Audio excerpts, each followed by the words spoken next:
Hey, what's up, Jeffrey? Hey, how you doing, man? I'm doing good. Welcome back to Strong Arm Flix, everybody. Me and Jeffrey are back.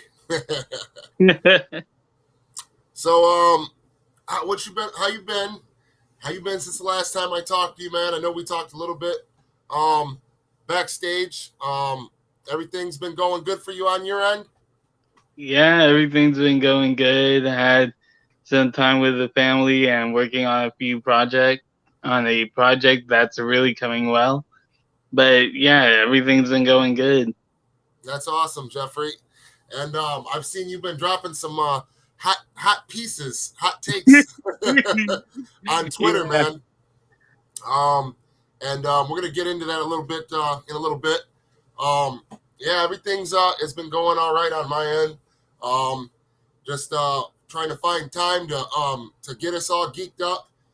We're getting closer and closer to that date for the Ayer Cut campaign, August 5th, and there's information out there that I don't really see a lot of people covering that I want to discuss. A lot of the stuff me and you discovered and went over like way back, yeah, way back. But it kind of flew under the radar at the time because we were so uh, balls deep into the fighting to release the Snyder Cut.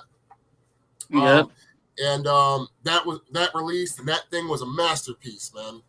And yeah, I know that the Ayer Cut will be too. And we're going to talk a little bit of DCEU on here like we always do. Um, and let's I want to go into some of the stuff that we dropped on Twitter. Um, uh, let's see who we got in the building first. I think that we can put the chat over top. Let's go to chat overlay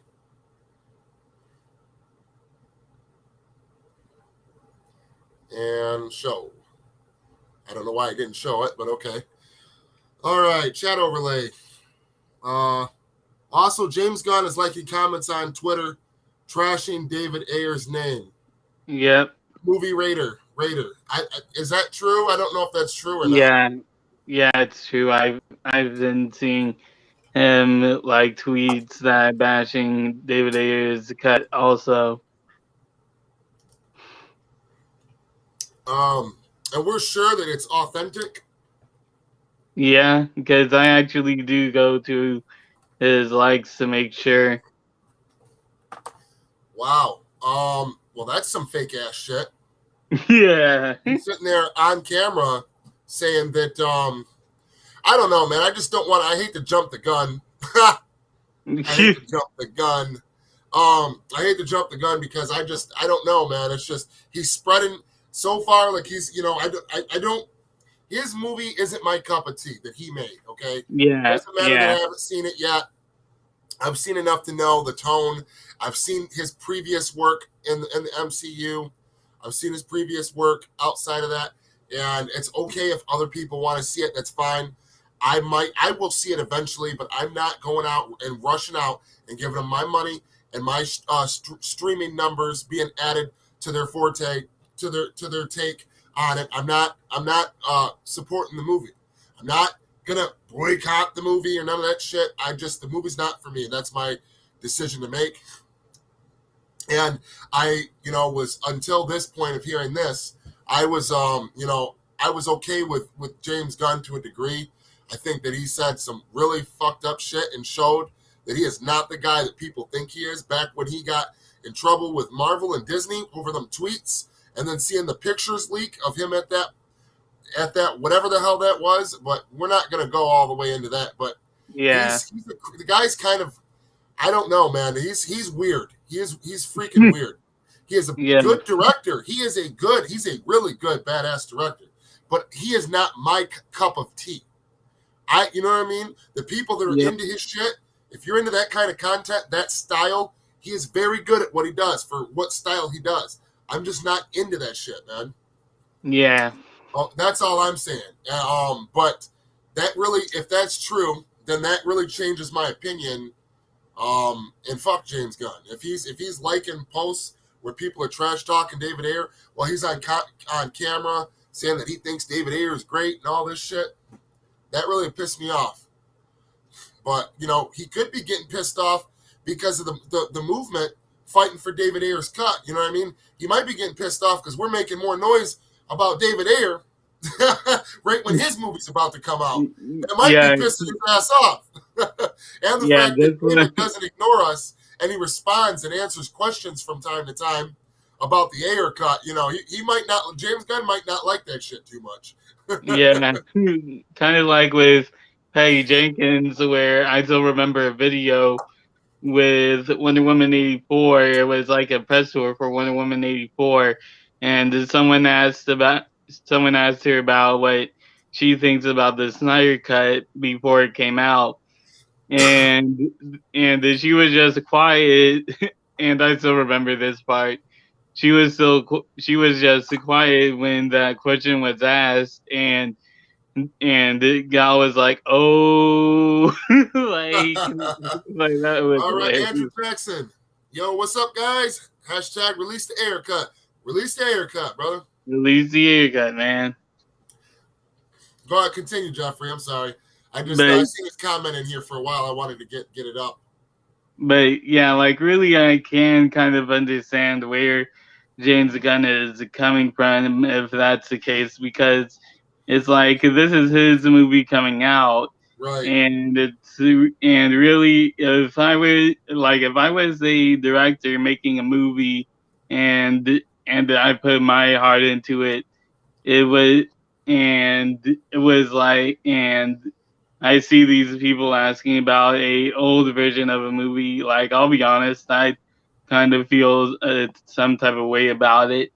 But yeah, it's like really at the same time with you kind of like saying in public, "Hey, David Ayer is a good guy," and at the same time on Twitter, you're liking and actually retweeting tweets about people bashing David Ayer's Suicide Squad. It really does seem some type of way. It really does some. It really does say some type of way about you. So it's kind of like tit for tat in a sense. I mean, like I said, that's the only thing that I could see kind of irritating Gunn a little bit.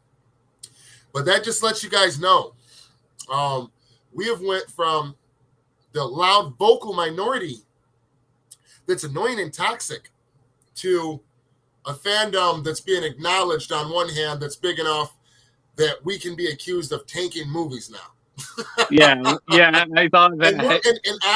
I don't encourage that. And I've had many talks on Twitter with people.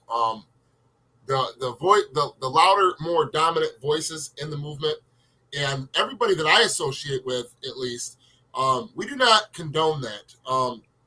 Not showing your support for a movie by a studio and a director that's coming in and destroying the original art and robbed the original director of their vision, treated them like shit, and us not wanting to go out and pay for tickets and pay to watch it on streaming services. That's our choice to make as a consumer. When we were robbed of what we were promised initially and tricked and bamboozled, and they did a bait and switch. Okay, there's a difference. Okay, we and people that are upset that because we don't want to watch that shit. That doesn't, you know what I mean?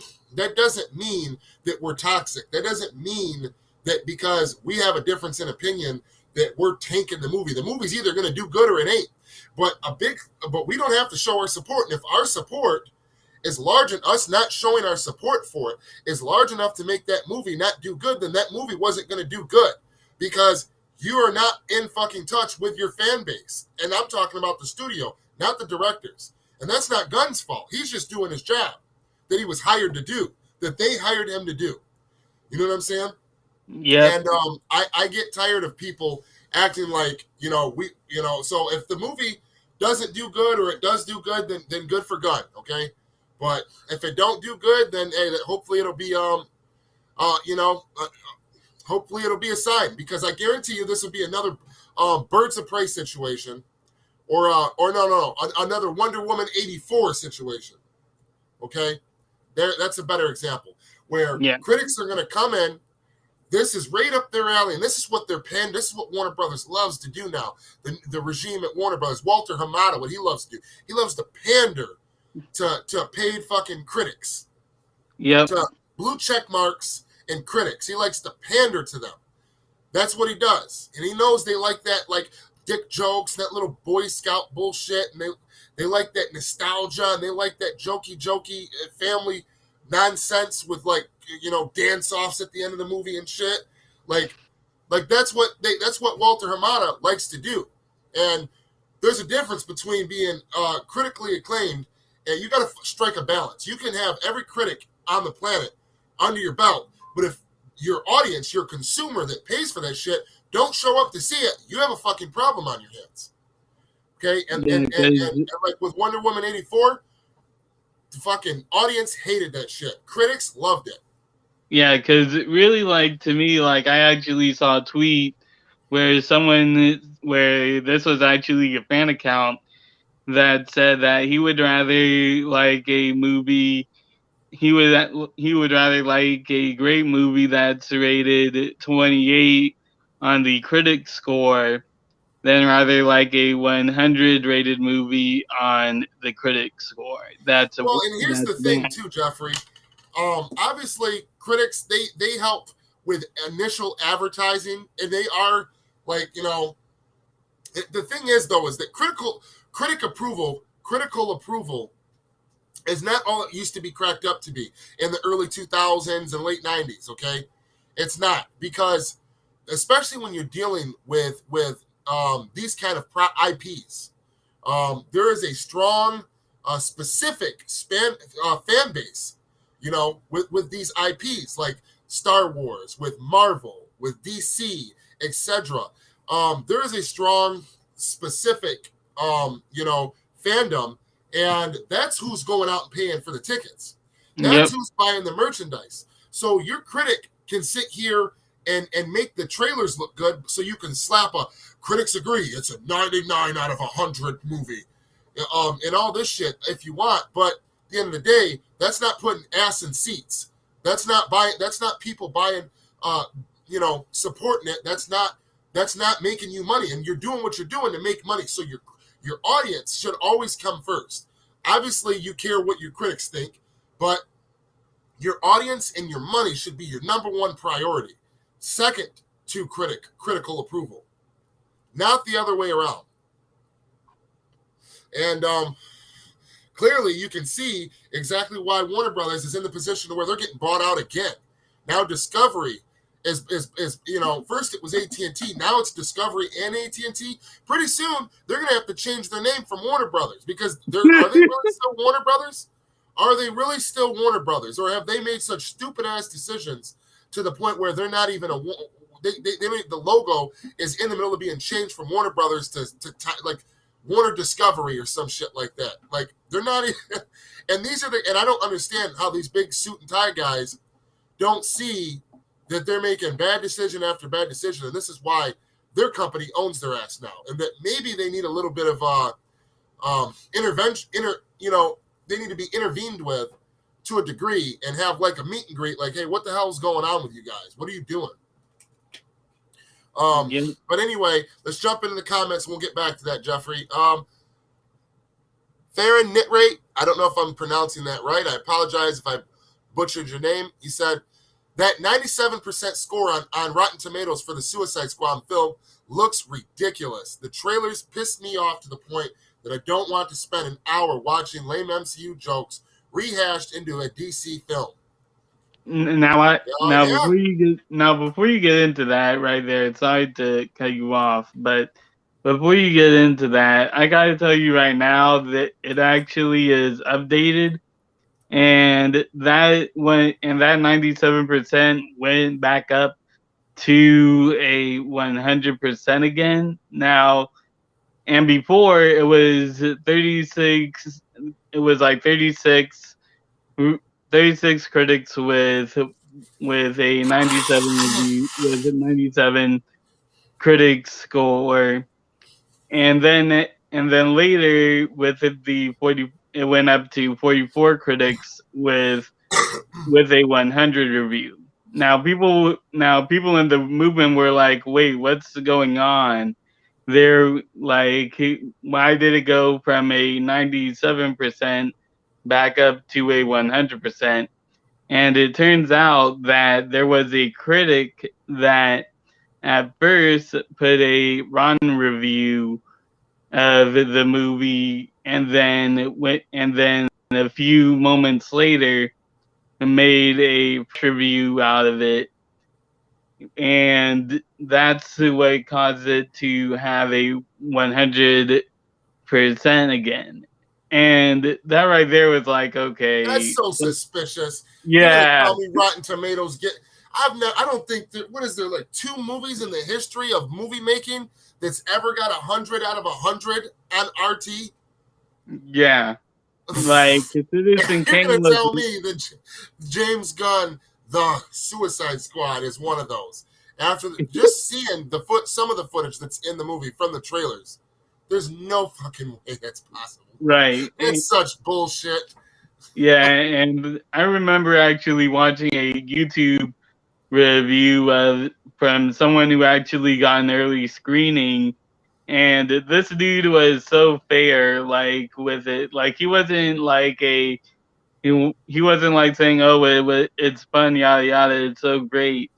He actually said something that was very fair to it. He said that the movie is fun. Like he's not doubting it that it's fun, but he said it's fun and it really is a mess when it tries to get serious.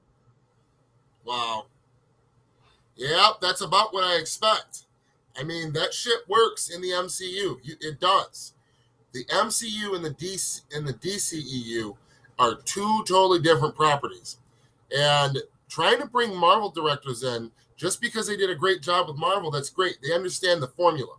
They understand Lord Feige. They understand what works, and they can just kind of do a little more family friendly, goofy, ridiculous shit.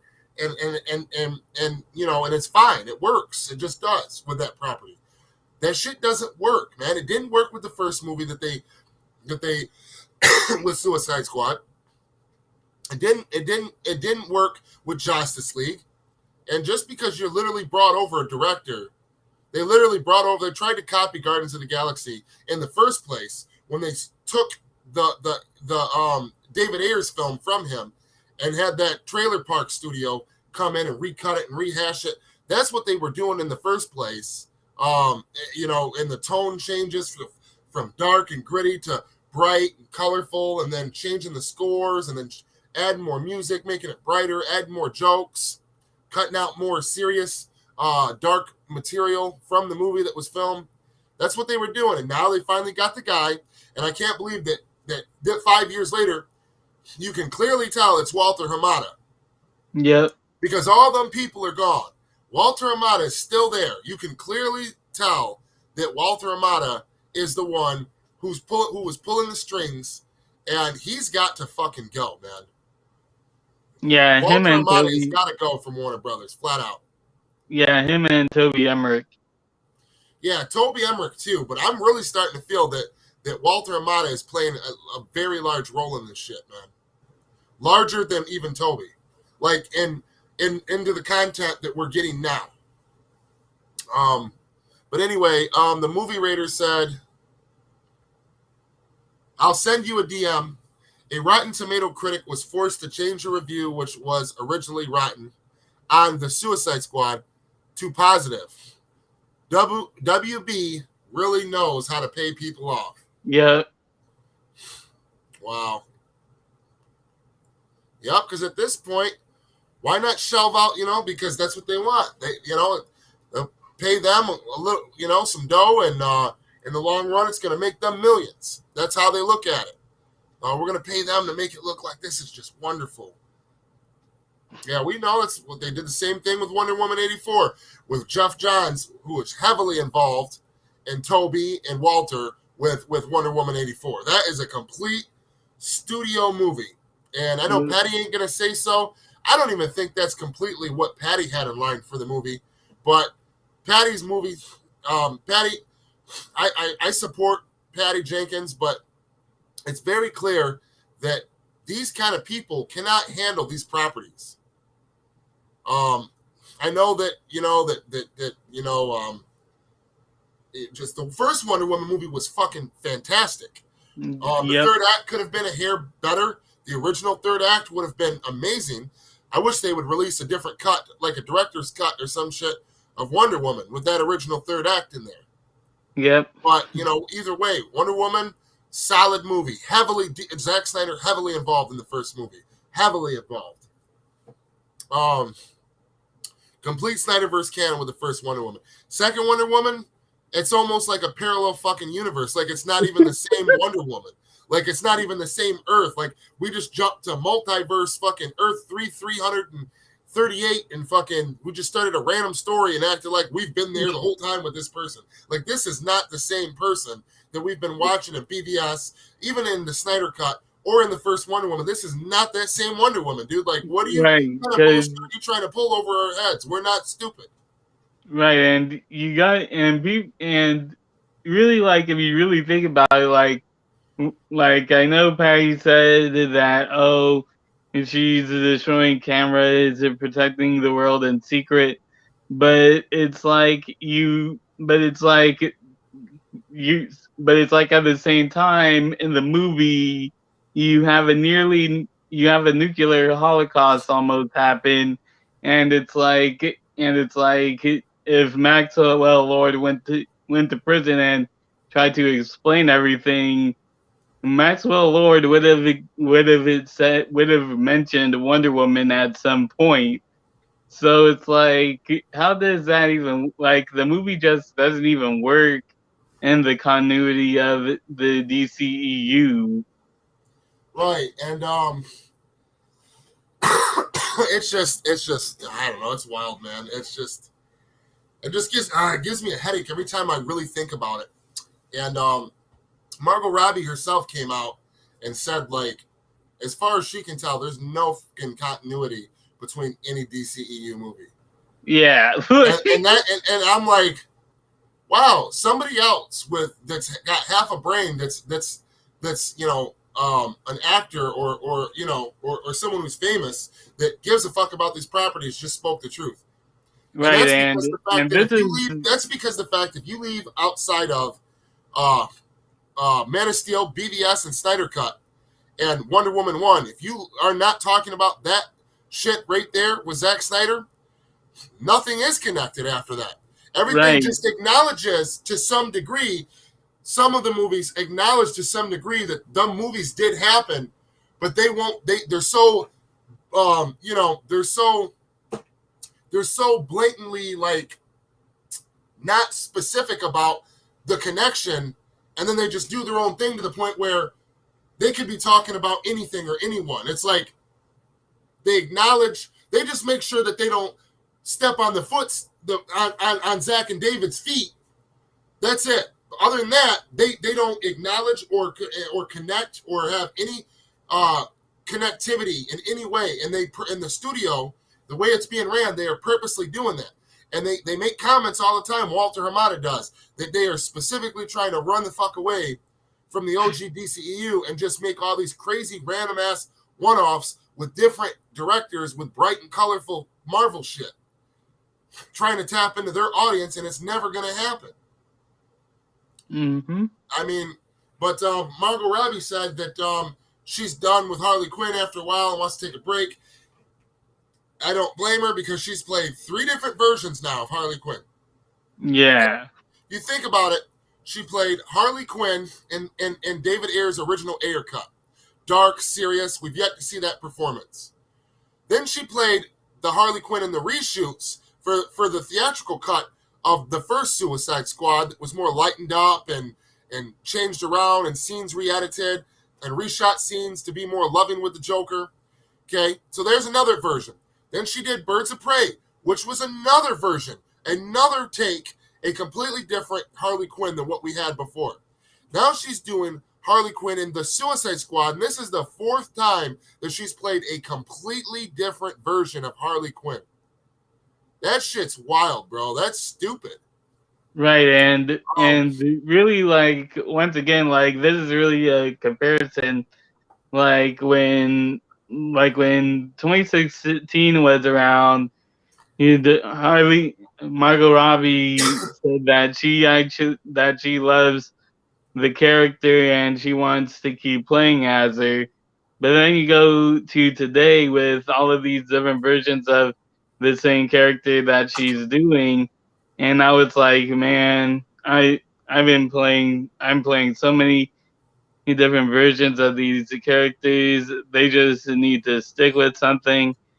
For now, I just need a break. Like that's really what it sounds like to me with her with her taking a break, because it's like you're because it's kind of like your boss saying one day, hey, take care of those bookshelves, then the other day it's like, hey, can you take care of the dogs, then it's like another day, hey, can you clean the pool. It's like you're doing so many things. It's like, man, I need a break at this point. right. Yeah, I know. And honestly, it's not her fault. Yeah, it's It not your was fault at all. Birds of Prey. She really tried to do her own thing with Birds of Prey. She wanted to do a specific adaptation. That was the only version of Harley Quinn that she had any hand in, like creatively, like decision making.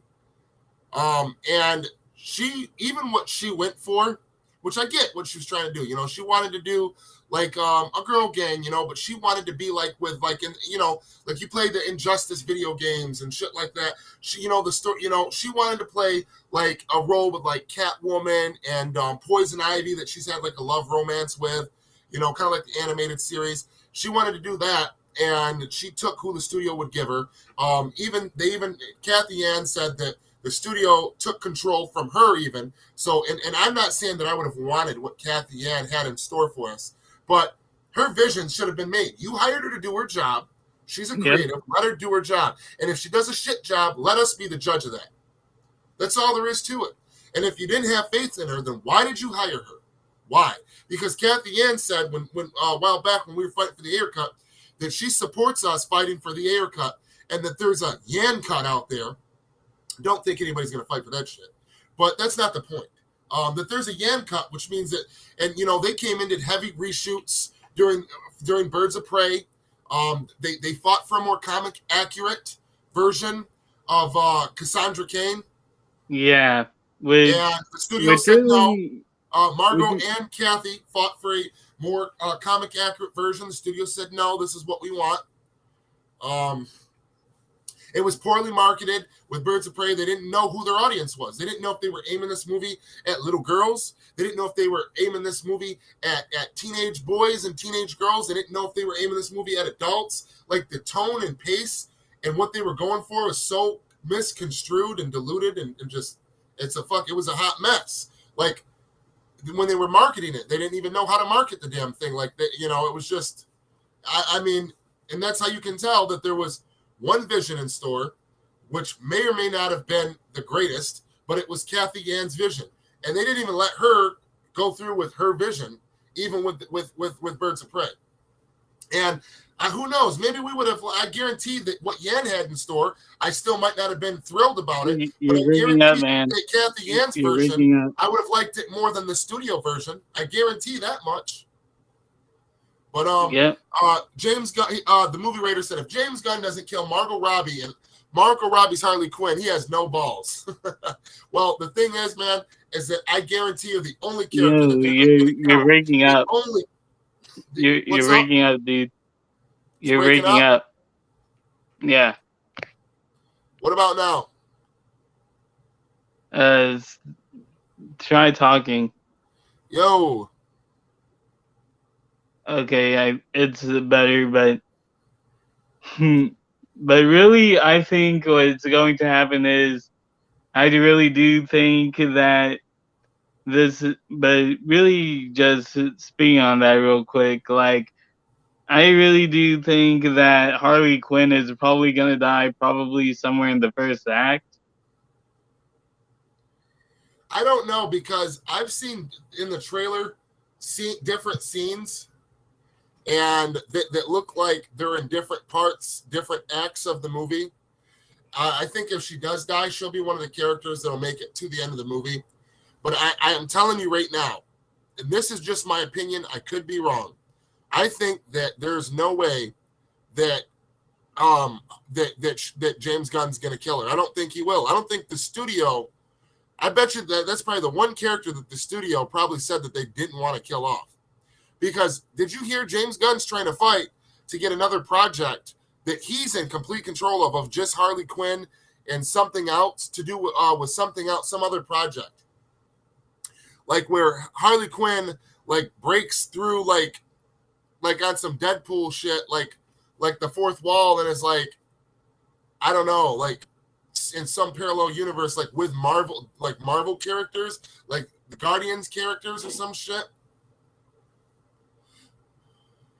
Did you hear it?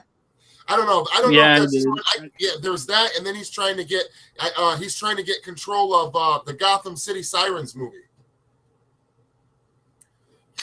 That's what, and now none of that is confirmed, but that's what's been being supposedly what's being said. My point is, even if that's not true, you're breaking up.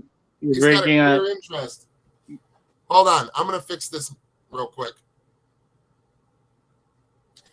Anyway, go ahead, Jeffrey, and let's see.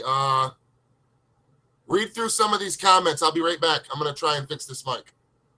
Okay, so Faran, I hope I'm saying that right, says, never have been a fan of Gunn's work. He likes to make badass comic book characters look like clowns in his movies. Yeah, really, I gotta say, that's really kind of like how it is. And really, like, to me, like, that's really why I'm not going to see this, because it looks like kind of like more like a parody film than anything else.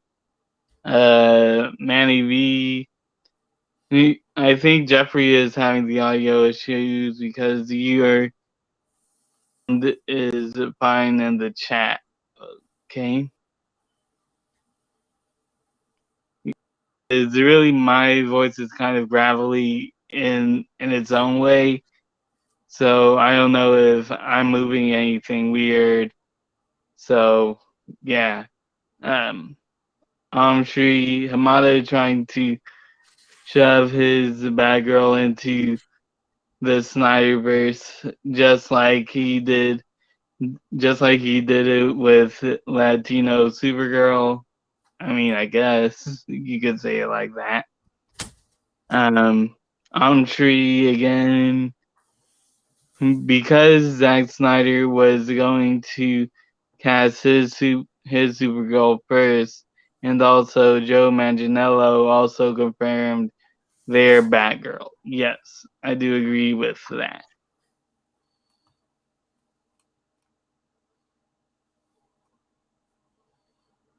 So let's see any other comments.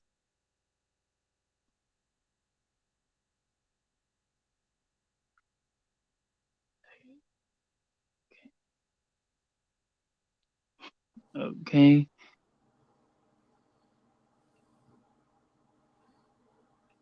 Manny B, yeah, I'm doing very well, actually. Thanks for asking. Yep, Manny V, long time, Jeffrey. Hope you're doing well. Is this mic still messing up, Jeff? No, it's good now. All right. Okay. Wait. So, do you want to start talking about the? Yep. Wait. So, do you want to start talking about the Ayer Cut? Yes. Okay. Yes, I do. Okay. Well, that was an easy question. Yeah. Yeah. No. All right. So let me let's get into the good stuff, guys. Are you guys ready? And Yeah. 5 or so people, whoever's here, please hit the like button for us. Please smash that like button. And let's see. Let's go right here. Give me 1 second. I'm going to set this up. Video resolution. I'm going to change this. Audio. I think that's my problem right here. Does that sound better? Yeah. How's that sound now? Sounds pretty good. Does the video and the audio sound any better? Yeah, it does sound better. All right. Okay, now let's get into this. Give me 1 second. Captions.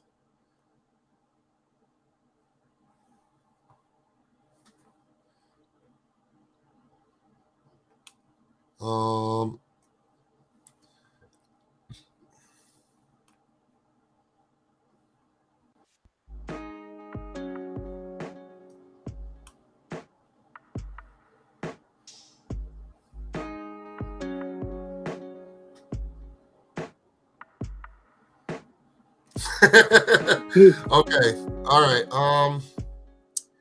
Okay, let's get into it now. Okay, share screen. Let's go to turn chat overlay off temporarily. Or actually, I guess we can leave chat overlay on. Yeah, we'll leave that on.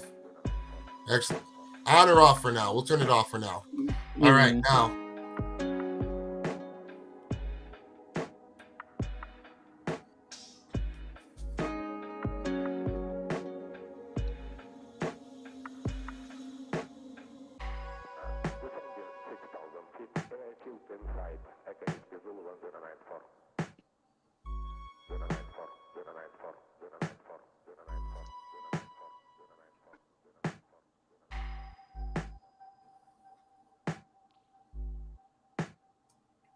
Okay. All right. So, what's the first one we want to go through, Jeffrey? Guess we'll start off with the picture first. All right. And is that at the top of your Twitter feed? I think I DM'd it to you. Okay. Yeah, we found this a while ago. I don't know how you found pictures and got it on Twitter like that, but that was perfect. I was trying to go through go through it and find it again, and I couldn't remember where it was at. Really, what I did was I just watched the official trailer, took a screenshot of it, and just zoomed in completely to the left side. Look at guys. This is a really clear. Good look. Let's maximize. Can you see that, Jeffrey? Yep. Is that nice and clear? Yeah. Okay, now if you guys look here, this is from one of the trailers, isn't it, Jeffrey? Yeah, it's the first official trailer. Now, if you look right here, okay, this is when they were first making changes to the parademons, but still, they are still intact to some degree, and you can see. I'll head back and give you a closer look at the DM you a closer look at the picture. All right, I think I have one. I just wanted to go over this one real quick. Okay. Yeah, that one that's more zoomed in. I'm gonna get right to that right after this, Jeffrey. Okay. But if you, I don't know, I can see really clear on my end. I don't know if everybody else can. Can you see it? I'll go to the zoomed in one, but right here, if you guys look, you can see that they've got this one has 4 legs, horns, and the classic glowing reddish orange eyes that the parademons have and the DCEU. This one has horns though. Okay? And these ones over here, they've got, I don't know what is on them, but these are parademons. They are different looking than the ones that we have seen in the Snyder Cut. but these are parademons nonetheless. And you don't know even at this point how much were they tampered with by the studio before even the first trailer was cut. You know what I mean? Yep. So right there. Now let's go to a closer, and this is in the official trailer for Suicide Squad. If you pause, at what time did you say? 2 minutes and like 5 seconds, Jeffrey? Yeah, 2 minutes and 4 seconds. It's like a really like a blink and you'll miss it. Yeah, it's like a blink and you'll miss it shot. Like I actually had to slow the trailer down all the way to get a full picture of it. Right. And so now let's go for you guys that want, we're gonna do a closer up one.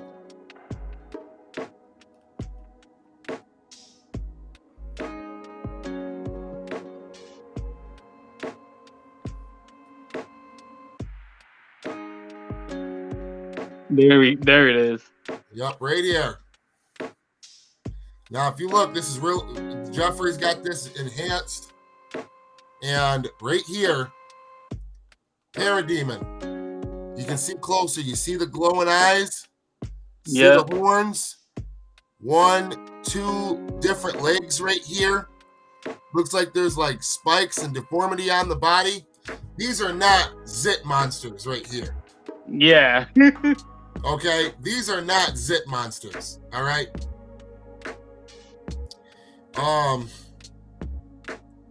That's clear as day. That's a parademon. Yep. And look, as an example, you see the eyes, right?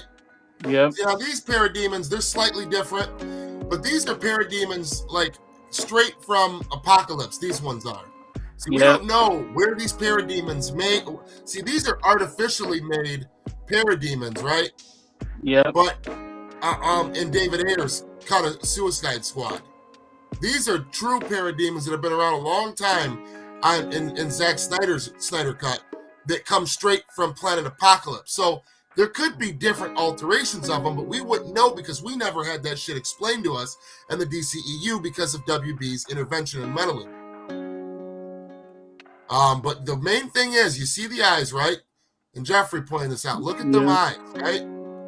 Now, let's go back here. Look at the eyes. See the eyes? Yep. So what that means is, what this means is that there is already a cut of Suicide Squad, an Ayer Cut. In the Ayer Cut, it's already filmed. There is already and there's 3 cuts. There's the Ayer Cut, then there's the compromised Ayer Cut, where the third act was changed. Steppenwolf and the motherboxes were swapped out, and the parademons were like changed to zit monsters, but Joker was still there. Yep. Okay. Then there's the theatrical cut, but in the true Ayer Cut, and they filmed. This is proof that they filmed the original version of Suicide Squad, with Steppenwolf, with parademons, with motherboxes, with perfect continuity, fleshed out backstories for all the characters, and it's closer to an R rating. It probably is rated R. We know there's a scene R rated with Joker, something pertaining to Joker being in gold underwear. There's a scene that's not PG-13. And Jared Leto confirmed that himself. So we've got an R-rated cut of Suicide Squad, and if it's not R-rated, it's a hard PG-13. Yeah. I find it very hard to believe that it wouldn't be R-rated when the Snyder Cut was rated R, when BVS Ultimate Edition was rated R, and aside from like a fuck you like twice in the movie, it could have been easily rated PG-13. So there's no way there's not an R-rated cut of Suicide Squad. I know that David at one point early on said there wasn't when he was trying to be a good soldier for Warner Brothers. He admitted that he was trying to be a good soldier and had to put out false information because he was trying to be a good soldier and do what they wanted him to do what they were telling him to do. They came in to control the movie. He altered the movie to their liking, and then they still came in behind his back and had a trailer park studio come in and re-edit and recut the movie to be a giant music video with even further alterations, with even further brighter colors, and even further deviating from what his intentions were. To completely destroy the connectivity, the direct Snyderverse canon and connectivity. That's exactly what they did.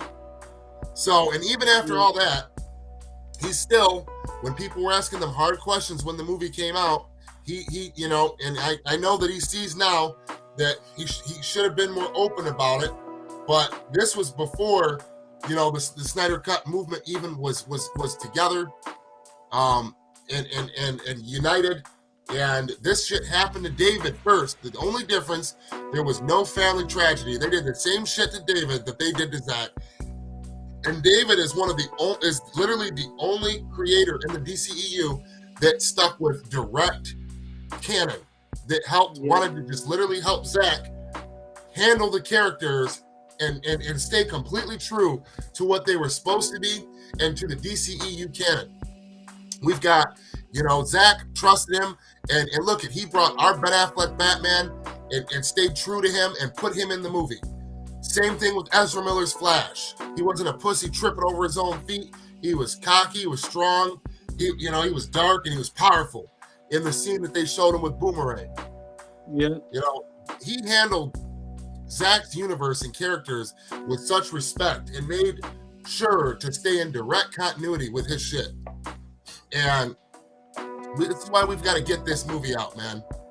So that means, so for everybody watching, that means that there is a completely, this is proof that the Ayer Cut is complete to mostly complete. Yep. David Ayers even said so. And there's one more thing too, that script. Go ahead, Jeffrey. Can you hear me? And really, like people do say that there is no Steppenwolf in there, and there is no that there was no apocalypse element on there. Really, I do believe that there might not be a Steppenwolf in there yet, because it was late in the game and they changed everything. But I do believe that I do believe that there are still some apocalypse elements in there with the motherboxes and the parademons in there, because there was a concept art of that, and there's actually like a scripted page of a little bit of dialogue that we're actually going to get into, where it actually hints at it, because with Enchantress, because you gotta remember, David Ayer said that with his Ayer Cut, he did say that the Ayer Cut is a appetizer for Zack Snyder's Justice League. So for it to be an appetizer, he would have to put the apocalypse elements in there. Right, exactly. And me personally, I believe that there is a cut flat out that has all of that shit in there, and that it's mostly previs that has Steppenwolf there. It's previs. Like, it looks like, remember when we were seeing the early on previs for Steppenwolf in the Snyder Cut? Yep. Like, early on, he was still that hulking, menacing, completely unfinished though version of Steppenwolf we got in BVS Ultimate Edition at the end. Yeah. Remember? And then what happened? Zack, that's what he had special effects wise. The rest of it that was filmed around it to make it make sense was already filmed. It was already in the order it needed to go into. Needed special effects done on it, right? Mm-hmm. Okay, I know that there is a cut where maybe it's the most unfinished version that's true to his vision, because clearly he shot this shit. And you can change a lot now with special effects alone without having to fire the camera back up. Okay, you think about it, it wouldn't be nothing to change all of that, but a freaking computer and a lot of money. That's all it would take to change Steppenwolf, the Parademons, the Mother Box, Enchantress's ultimate form, which is something else that we didn't get to see how she was really supposed to look. It was like almost like some kind of crazy power up, like on some Naruto shit, where like like she's standing there like inside of the Susanoo, but it's like a bigger version of her, and like she could split. Like there was like Parademons that were like splitting, like and mutating. There was like one that was like back to back with machine gun on one side, handgun on the other side, this black smoke and like horns and shit. Like it was gonna be dope as fuck, man. This movie was. If he would have stuck, if they would have let him do what he had what he had planned, this movie would have been dark and crazy as hell looking. It would have been dope, man. It would have been so freaking wild. It would have been different than anybody had ever seen, and we would have got that before the Snyder Cut. Yep. So let's jump into the script. Is that cool, Jeffrey? Yeah. All right. Let me go back and let's do this now. Share screen. All right. Okay, so now, right here, and it's kind of blurry. I don't know why it's blurry. Hold on. Let me see if I can, if there's any way that I can blow this up without, it's not looking like it's wanting to let me. Well, here.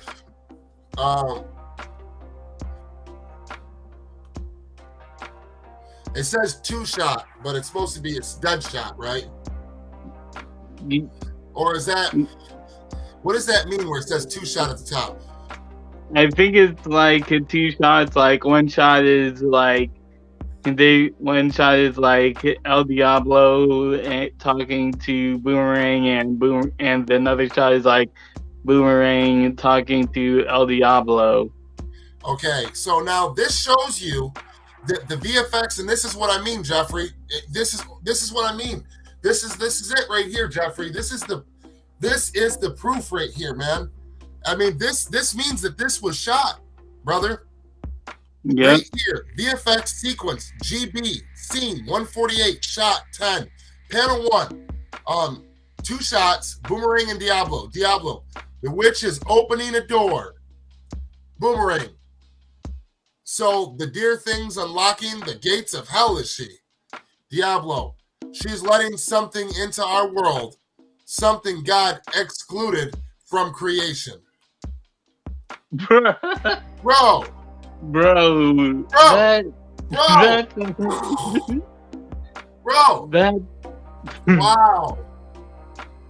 That is wow.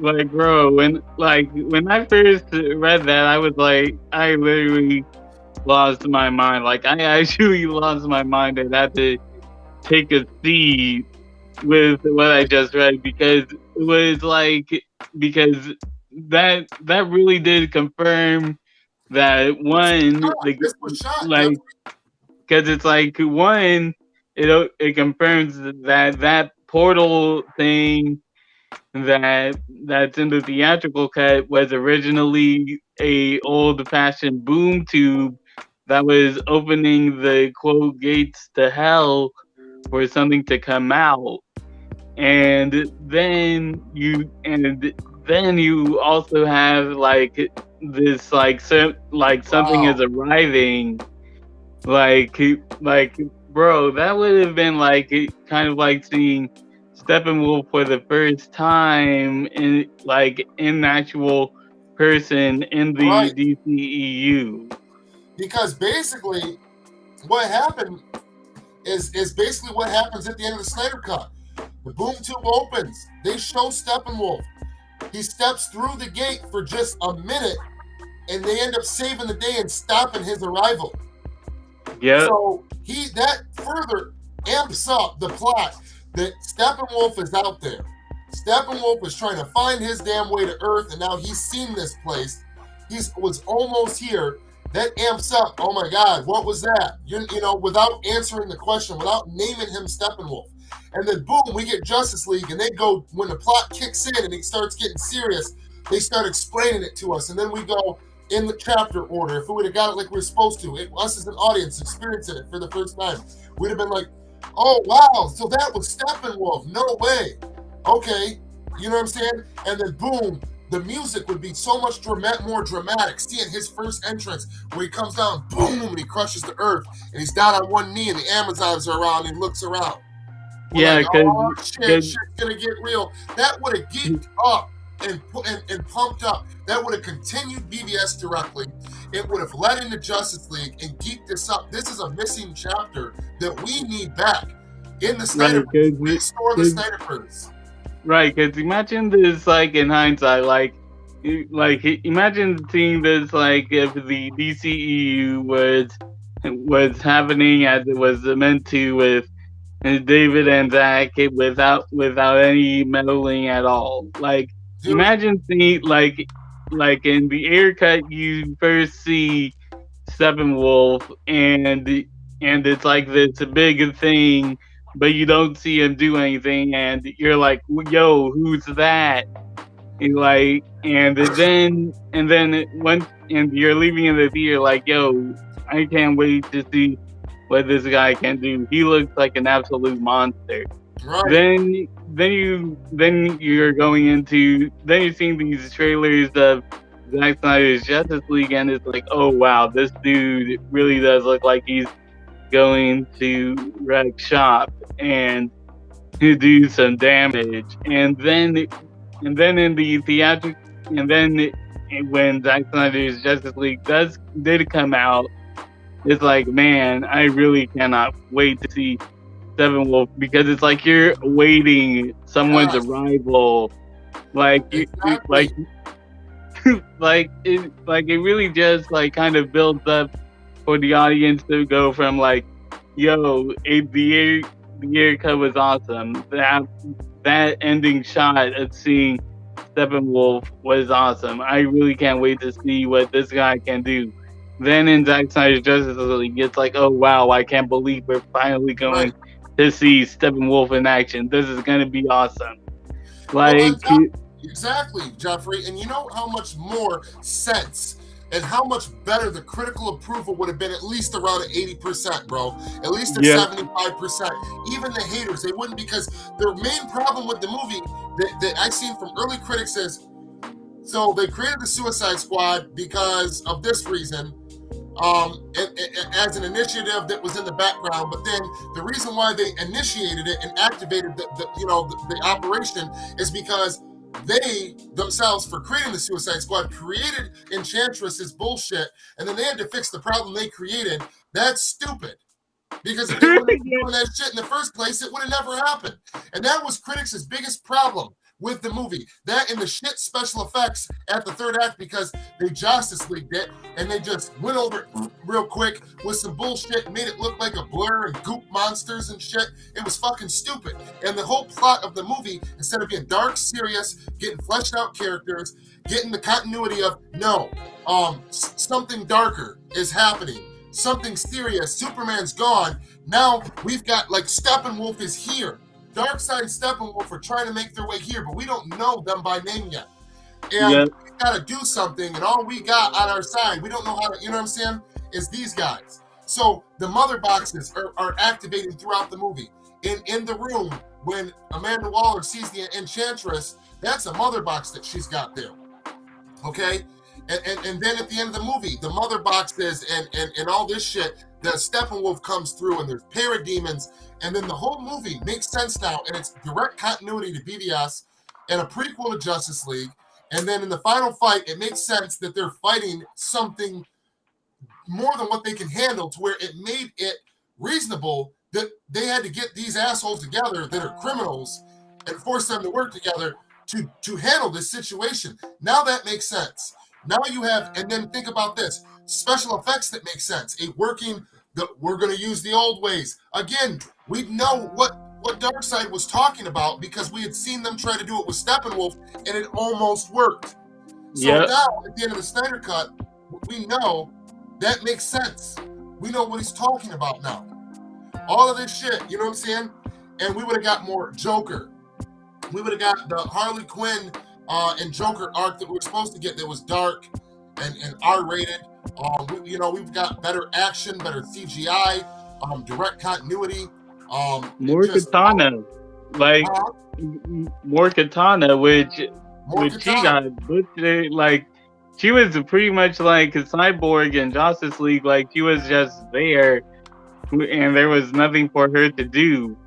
But in the Ayer Cut, you have Enchantress to be taking over his katana, and with her and katana going through her own arc, which you get like which when you're first introduced to her with that flashback and that soul sword that she has, like you could tell that there's like a little hint, like a little bit of spice, that there was a arc for katana, but for some reason they just cut it.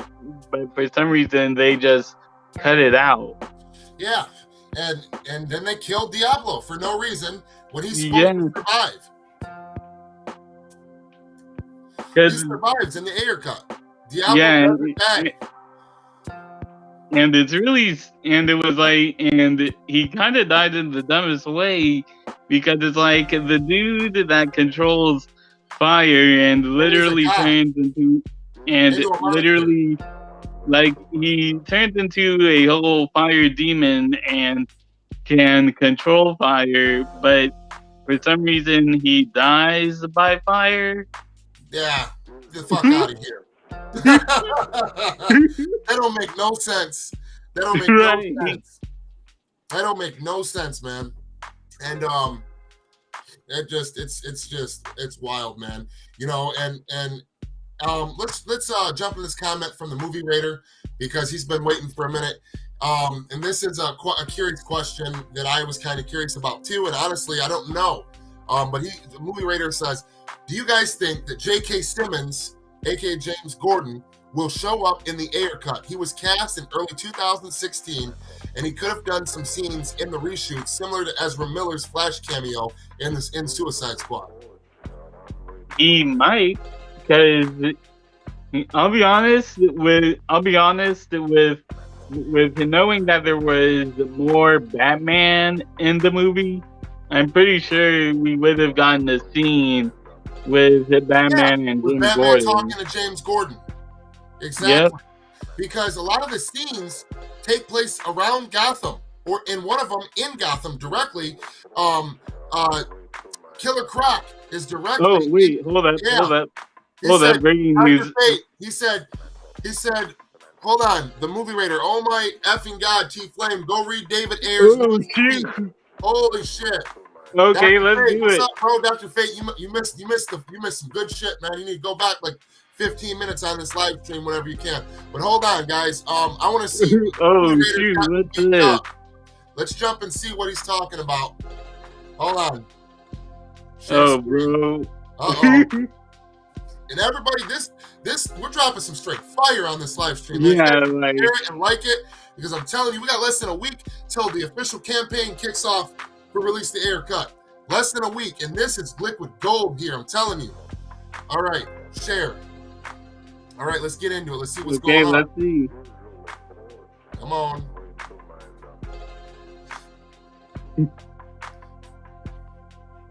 All right.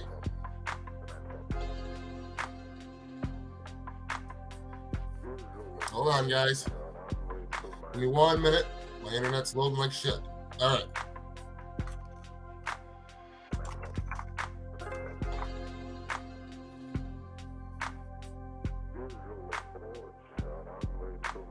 Oh, there. One new tweet.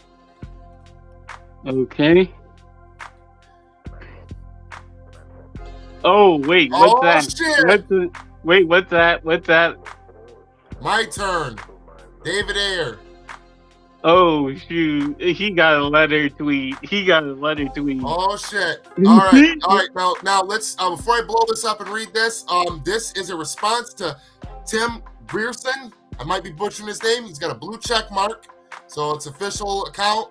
All right. He said, many times while watching the new movie, I thought Yeah, David Ayer should just abandon the idea of that director's cut. Wow. Oh, Now, he shit. he got Let's blow this he got up. a I letter know Dave tweet, went man. hard. He got a letter tweet. Dude. Okay. My turn. As soon as he started off with it like that, I already know he's dropping some fire, bro. He said, my turn. All right. I started writing screenplays because someone saw something in me I didn't. Wesley Strick, thank you, saved my life. I wrote, and I got sucked back into the streets, smoking and cruising in my old Cutlass. I didn't have a refrigerator. I didn't have a bed. I didn't have nothing. Didn't file tax returns for 7 years. I had no future, and I figured I was just burning time until I caught a case and got locked up. That's where Training Day came from. I saw it happen. I heard all the neighborhood stories. I wrote them down. I poured my soul onto the page. And when someone offered me $30,000 for the rights, I laughed. But Training Day was special. Of course, no one believed it at the time. The nice Hollywood folks refused to believe cops could be that corrupt. Then the rampant scandal happened. And yeah, they realized maybe it's real. Took several years to get that movie made, and it changed my life. The lesson of that script: put your pain on the page. That is why I tell stories. I've seen life. I've seen people. I've seen the bad do good and the good do bad. Sounds like Suicide Squad. I wrote about my lived truth, and I take the risk, like putting my house on the line to direct my first movie. I put my life into Suicide Squad. I made something amazing. My cut is intricate and emotional journey with some bad people who are shit on and discarded. A theme that resonates in my soul. The studio cut is not my movie. Read that again. Ooh. And my cut is not the 10-week director's cut. It's a fully mature, edited by Lee Smith, standing on the incredible work by John Gilroy. It's all Stephen Price's brilliant score. Ooh, we got confirmation of the original score now. It's all Stephen Price's brilliant score with not a single radio song in the whole damn thing. Woo! It has traditional character arcs, amazing performances, a solid third act resolution. What? A handful of people have seen it. If someone says they have seen it, they haven't. So yeah, should be clear by now. That's why fucking James Gunn is pissed, but fuck him. This is why, James Gunn, well, you know what? You're pissing that I don't know, man. I ain't even going to go there with James Gunn. But anyway, let's continue. So yeah, let's continue. It should be clear by now, I don't have any quit in me. Never have. And why should I? Everyday breathing is a gift. I thought my story was going to end in a grave or a cell long ago. So these I'm living are bonus rounds. I'm so honored and blessed to have the career I do. Quit? After my kids watch me come home every day, after the studio takeover of the edit, with my heart torn out, who would I be to them if I just quit? I've never told my side of the story, and I never will. Why? Same reason no one will ever know what happened on my submarine. What? Wow. Oh, my God. Wait, what? My submarine, what? Oh, my God. Wait. David Ayer is going deep as fuck right now. Oh, shoot. Wow. I keep my covenants. I'm old school like that. So I kept my mouth shut and took the tsunami of sometimes shockingly personal criticism. Why? That's what I've done my whole life. Real talk. I'd rather get shot at. Oh my God, David is gangster. I fuck with David, man. That's why he was perfect. Bro, bro, this is why David and Zach were such a good match. Yo, Like, I'm telling you right now, like my respect for David my just respect went for up David a Ayer, million, bro. like my respect for David Ayer was already up, but now it really just went that much higher, man. Like wow, like really just wow. I like if I wasn't on my phone, like I would actually make an applause right now. Like mad respect to you, man. Mad respect to David for this, man. Right. Yeah, it's just wow. I'm trying to wrap my head around this, man. This is Yeah, wild. like This is wild, bro. He would who hold on. Who let me hold on. Hold on. Where's it at? I'm trying to look for something. The movie radar? Good fucking job, buddy. yeah, good job, man. Wow. Holy shit. All right, let me finish this. This is at the very I'm sorry, man. I'm just thinking about that. That Yeah, just really like hit, I'm that just just like really hit my heart, like hit deep, bro. yeah, like when like I was actually legit getting goosebumps listening to you read this, man. I was getting I literally have goosebumps right now just listening to you read this, man. Like wow, he really is going this deep. Like wow. All right, so the last piece right here. I'm so proud of James Gunn and excited for the success that's coming. I support WB and I am thrilled the franchise is getting the legs it needs. I'm rooting for everyone, the cast, the crew. Every movie is a miracle, and James's brilliant work will be one of the miracles of miracles. I appreciate your patience. I will no longer speak on this matter publicly.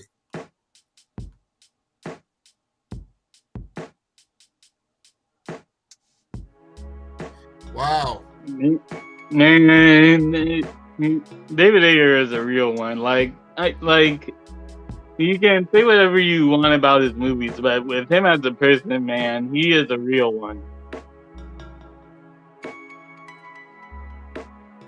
Wow, I gotta do this right now.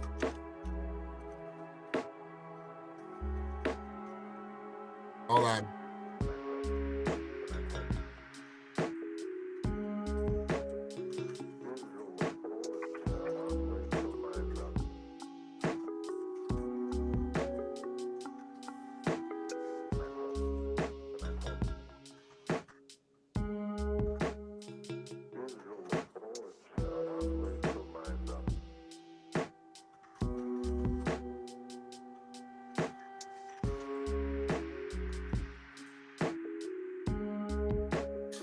So Tflame is tweeting. Gets already did the movies rated tweet.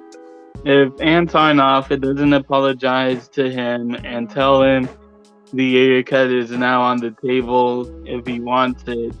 WB is gonna have a lot of shit on their hands. Yes, absolutely.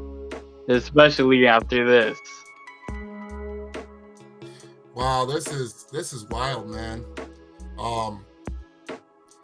Yeah, right. that is wild.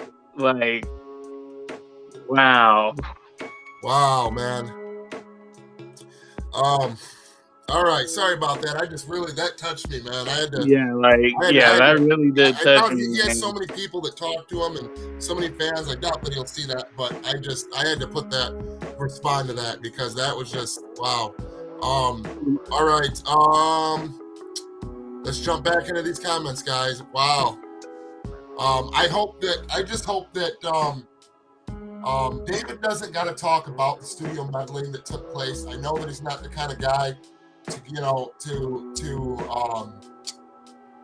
shit on people like that. Defending yourself and your work is different than shitting on the stupid decisions of other people. Yeah. David, you don't got to do that. But August 5th and there on out, we do need your support Yep.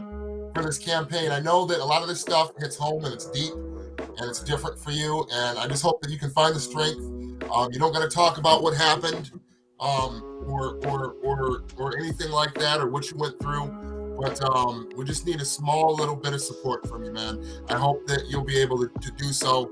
If not, we understand, but I really hope that you can be there, and that you see how much people do care about you and do care about your work. So anyway, let's jump into these comments. Dr. Fate, damn bro, Dr. Fate, the merger will happen, so I don't doubt the Snyderverse, but WB is messing things up clearly already. Yeah, and speaking about that merger real quick, I know Discovery and AT&T saw that tweet, are seeing this tweet right now. Like, I know they're seeing this tweet. Right. Oh yeah. I know that tweet's about to go super duper viral. Yep. Dude, did you look at how much, hold on. Look, let me go back to that real quick, because he only did this 1 hour ago. Not even, it says. And this isn't even, hold on, let me go back, because it just showed, god dang it. Hold on. It just showed the exact time, and I want to look at how many, how crazy this thing's doing, this tweet is going already. Come on. 24 minutes ago, bro. Wait, 24 minutes? Yeah, that's when he dropped that. Oh, and this boy, oh my god, look at it just climbing. Hold on. Let me do this so you guys can see. Yeah. Let me, hold on. Yeah. Hold on. Mm-hmm. 24 minutes. Look at, yeah. What are the likes and retweets like? Here, let me go back to it so I can show everybody on screen that it says that, because I want people to know. I can bulge up right here. Right here, it says 25 minutes now, right there. Right there, you see it? You're breaking up, dude. I don't know why it keeps doing that. Hold on. Do you see that, or is it still breaking up? 25 minutes. You're still breaking up. Like, I can't hear you at all, dude. Hold on. So, yes, for now, until you get that fixed, like, I'll read what about now? I'll read the comments right now, because I really can't hear you at all. Like, you're frozen. Can't hear you at all. So, yeah, like, but yeah, like, for real, like, seeing this tweet right now, dude, like, I'm actually, like, dang, I'm actually turned up. Like, wow, like, that tweet right there, man, that really did touch me. Like, he really, like, David really is, it really is one of the good ones, man. Like he really did. He really Can is. you hear me? Yeah, I can hear you. You're all good now. But like, just wow, just like wow, like you already know that. Like, if you thought the Ayer Cut movement was fired up before, like, we definitely are now after reading this tweet. Oh yeah. Okay, now let's see if this is gonna not freeze. All right, right here, can you see it says 27 minutes ago now?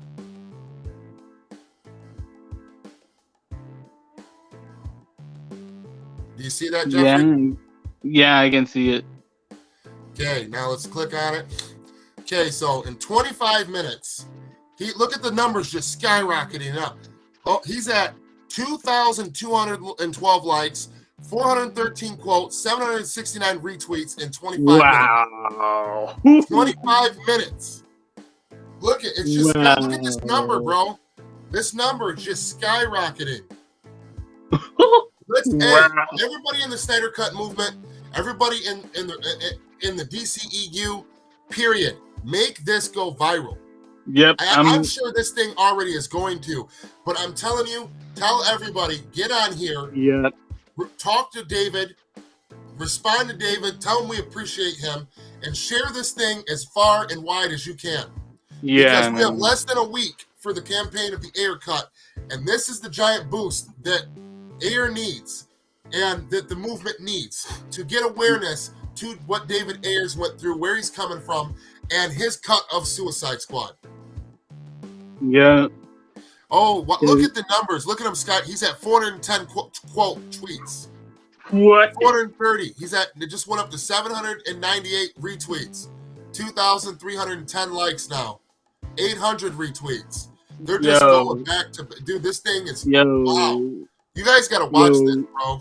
This is, like, you already know, like, that's the thing, like, this tweet right here, like, this is why I said that, this is why I said before we were reading this, that this, like, I was like, oh, wow, this is a letter tweet, like, that's the thing about these letter tweets, man, like, if there's a letter tweet that someone put out, then that means you should definitely read it, and it is, like, no games, and really, I was not ready for that. I really was not ready for that at all. Like really, that's the thing about it. Like, you can only, like, I can only imagine what WB, I can only imagine what's going on backstage right now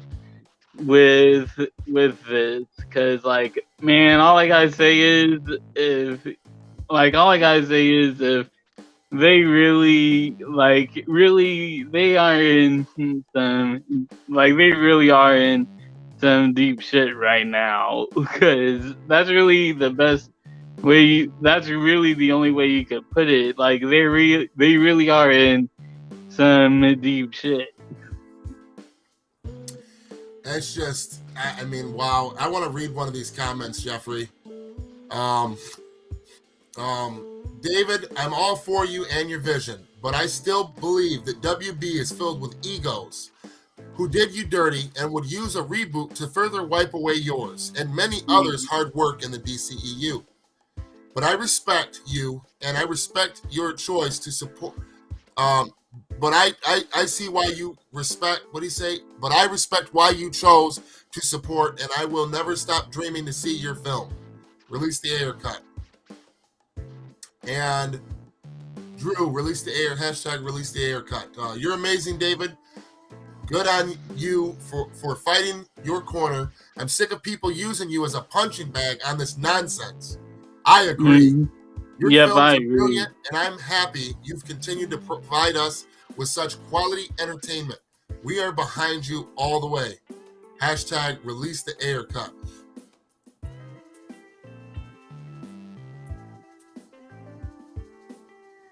Wow. Yeah, this is wild, man. Yeah, like, that is just wild, man. Like, he's at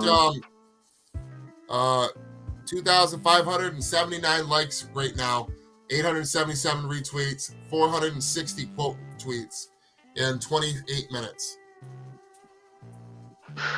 Wow. Yep. That's wild, guys. That is wild. That's really, it just is so insane that they put this whole thing out. Like, he could, like, I don't know how long that Tim Guy's tweet was, how long ago that Tim Guy's tweet was, but for him to just right? Like for him to just type a whole letter, like that's really the thing about this. Like whenever I see like a picture and stuff, I'm like, okay, that's cool, that's cool. But whenever I see like a whole letter tweet pop up, I'm like, oh wow, this really is about to go down.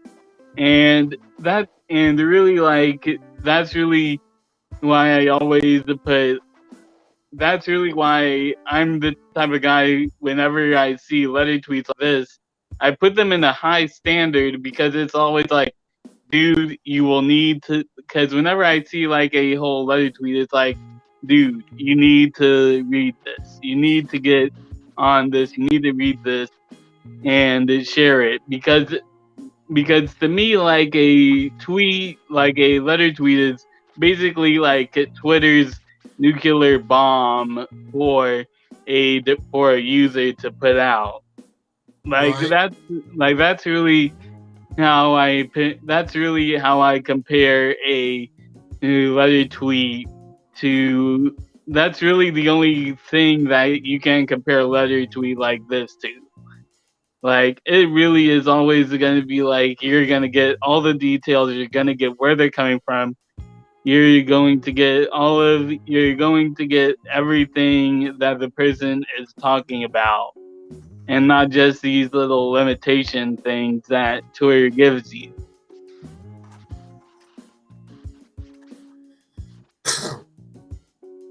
Yeah. He wants to. Hold on. Finish that. All right. Let's get back into this. Okay. Dr. Fate. He wants to jump into this. Tflame, the Suicide Squad concept art.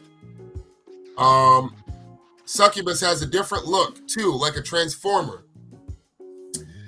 Yeah. Yes, he does. Let's go into that since we're on the Ayer Cut live stream.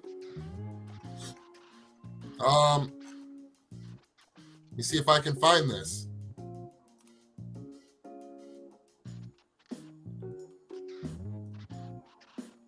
All right, let's get into it.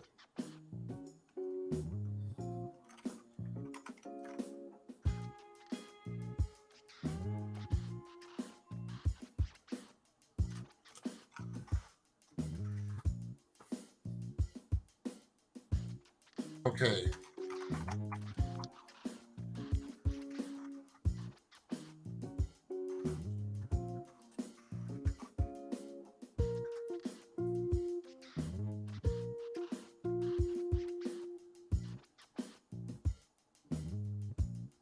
Wow, look at this concept art right here. Wow.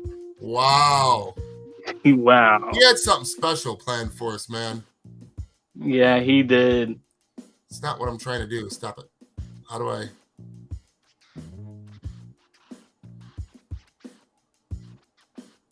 No. I wanted to make that bigger, but yeah, look at that's crazy. Look at there's Scarecrow. There was supposed to be a cameo from Scarecrow in here. Yeah, like that's insane. That makes you wonder, was somebody actually cast as Scarecrow? They call it sorry. No. Excuse me? I said that makes you wonder, did they actually cast someone for Scarecrow the same way they cast Ray Porter and they couldn't say shit as Darkseid? Yeah, maybe. Remember the whole situation we went through, guys, with Ray Porter, our Darkseid? His character Darkseid was completely cut from the movie. He wasn't featured in the movie. It wasn't credited or anything. And come to find out, the whole time he was cast and filmed his role. Yep. And couldn't talk about it under NDA. Is there a similar situation with Scarecrow? Mm-hmm. That makes you wonder, doesn't it? Yeah, it really does.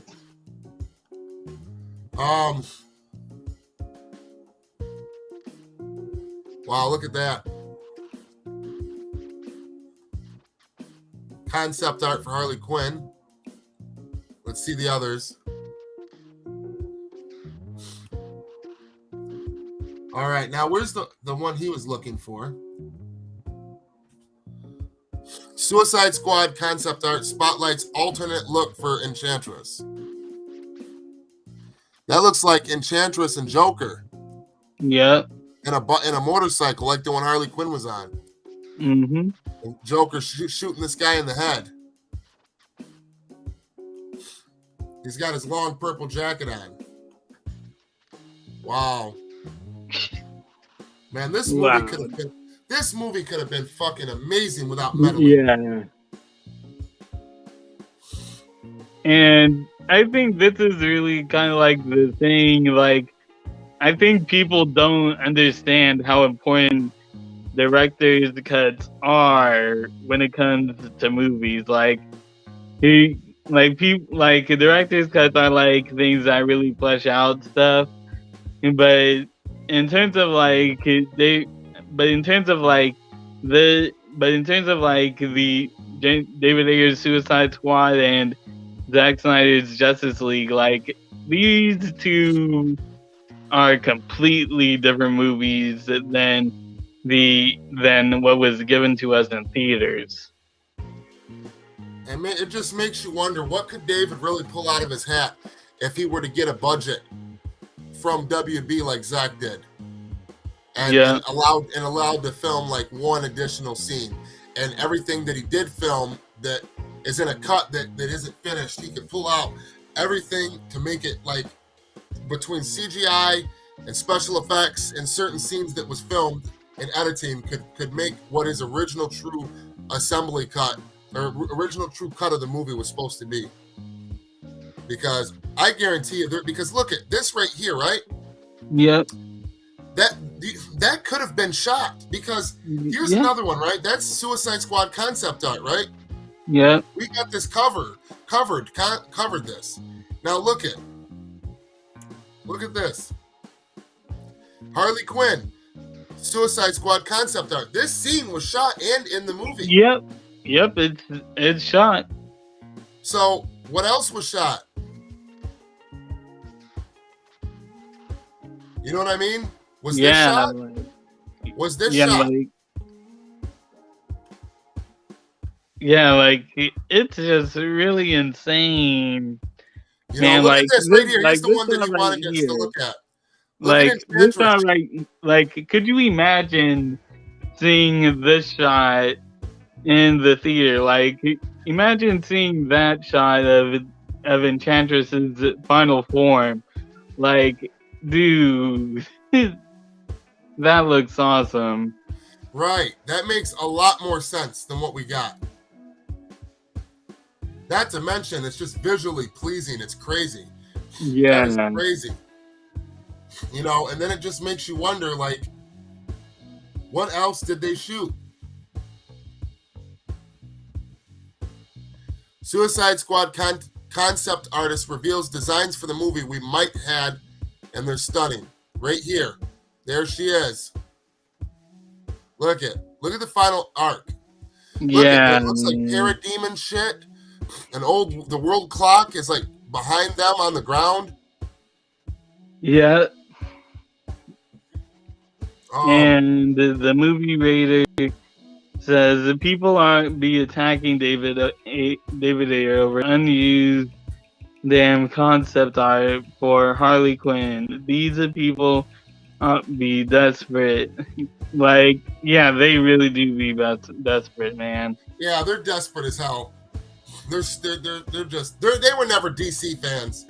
They're pretending that they are. Because they're not true fans. They're not true fans of DC or DC Comics. Like, in general, they're not. They're movie version adaptation fans. They're not true DC and DC comic fans. Because any comic fan would know, or any person that was into the animated movies or the comics would know that Harley Quinn has always been a sexualized character. Yep. Them putting someone who looks like the way that they're supposed to look. And you can go through all the animated movies, and she is a crazy bitch. Or not even that. The Batman the Animated Series. Even then, it's just sexualized. Even then there was a whole episode of Joker and Harley Quinn's domestic relationship. Look at this, Jeffrey. Yo. Yep. Look at Suicide Squad's brand new concept art reveals the DCEU's Bane. Bruh. I've never seen that. When was this released? 2018. What? Yeah, look it. It's Bane. Wow. Wow. Wow. I'm telling you, we have no clue What what was in David this had movie. in What is store. this? Because that's the thing, like with Zack Snyder's Justice League, we got a whole bunch of new characters that wasn't in the promotional material at all for 2017. So imagine how many new characters there are in David Ayer's Suicide Squad that wasn't in the promotional material. Like we got Bane concept art, we got Scarecrow concept art. Like, is there any more concept art that we don't know about? Right, exactly. And look at this one. This is Suicide Squad concept art shows a very different movie. And look, it's the Joker sitting in the Batmobile looking at Batman when he walks up. All right, when was this? This is from 2017. 2017, bro. Like, look at. why was nobody talking about? Look at this. Hold on. 10/14/2014. Joker in Batmobile. Ed Natividad. How many? Dude, there's no way you can see that David Ayer planned. Oh wait, look at what James Gunn tweeted. Andrew Jackson says, look at what James Gunn tweeted. All right, hold on. Let's there's definitely interaction with Batman and Joker in the Suicide Squad, bro. Yep. All right, more now than that car scene. Let's go see what is the screen share still working? Yeah, it is. Oh boy, what did he say?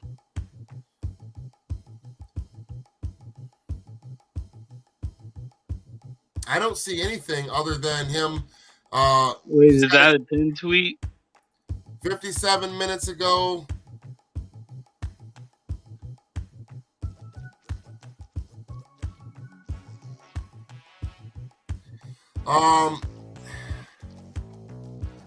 Hey UK friends, Suicide Squad opens tomorrow. Hope you guys make it all the way to the cinema to check it out. Should be seen on the biggest screen you can find.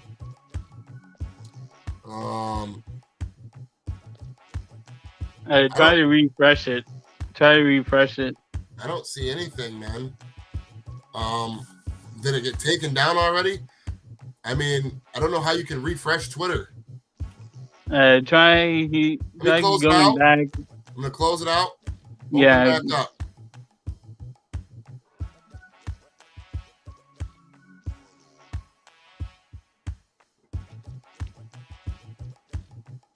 Oh, he did. Oh, James. Oh, the movie reader said he replied to David Ayer's tweet. Oh, okay.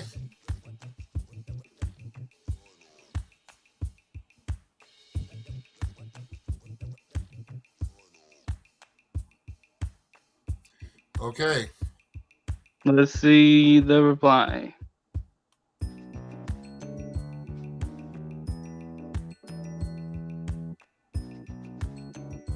I told you this is gonna go viral. Wait, so I know a better way to find this. Go to James Gunn's Twitter account. I found it. Oh, what does it say? All right, James Gunn. All my love and admiration, friend. Heart and with the praying hands. Heart and prayers. All my love and admiration, friend.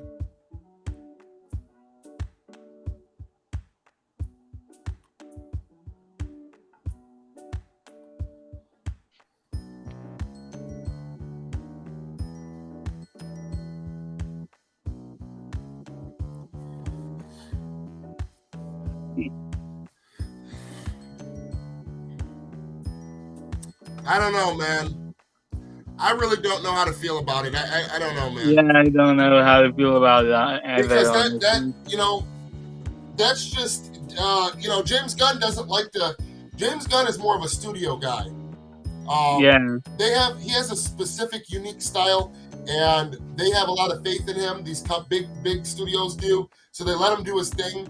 But at the same time, he, of course, he's forced. He has no choice but to say something to this to make. He's gonna do and say anything that he can right now because he wants positive press for his movie. As far as I'm concerned, that literally took 2 seconds.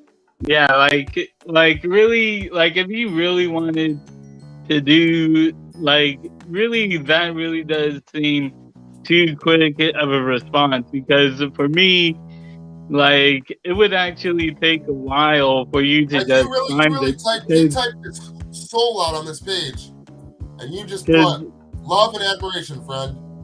Like because really, yeah, because really, like, for me, because really for me, like, with how with how quick that was, because he could have said anything else, like, he really could have said anything else, because it really, to me, like, with how with how fast that response was, it really did seem a bit off, and it really just with him saying, like, like, because with him, like, saying friend, like, he could have, like, now honestly, I'm not really saying that they aren't friends, like, they probably do know each other, but the fact that he really did go something very cinematic, like, say, like, he wrote them, like, what was that again? Like, peace and admiration's friend, like that, that tweet seemed like so cinematic. You know what I mean? oh, somebody got on this guy's shit. Wait, what? Tim Grierson, who's a critic. That's Oh, the guy that said that to David Ayer, um, paid critic. He said, he said, you got burned, and put David's response up to him. And retweeted it on there. And then somebody said, so many people are on here, man. They're like, yeah, okay. And then this guy said, movie was so boring, you had to find time to shit on other movies. Gross. but yeah, bro, Yeah, like, you do realize the theatrical release was not his film, right? yeah. Sorry, in case I sound rude, why can't verified and otherwise certified critics not be bothered to at least do a bit of research before they talk out of their asses? The film people closely Yeah. involved, bro. The ratio. All I gotta say to that is the ratio has to be done. Like, Yep. like, dude, just like, wow, this really, like, really, this, right, this, they, like, this really is just, like, amazing, and really just, like, just that tweet, man, like I said, like, I'm really touched by that, man. I really am.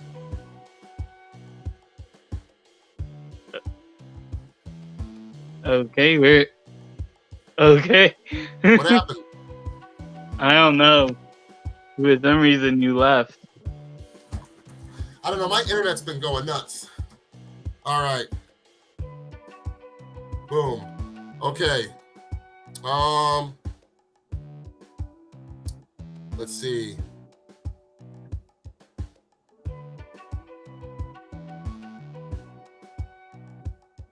Let's see. He replied to David.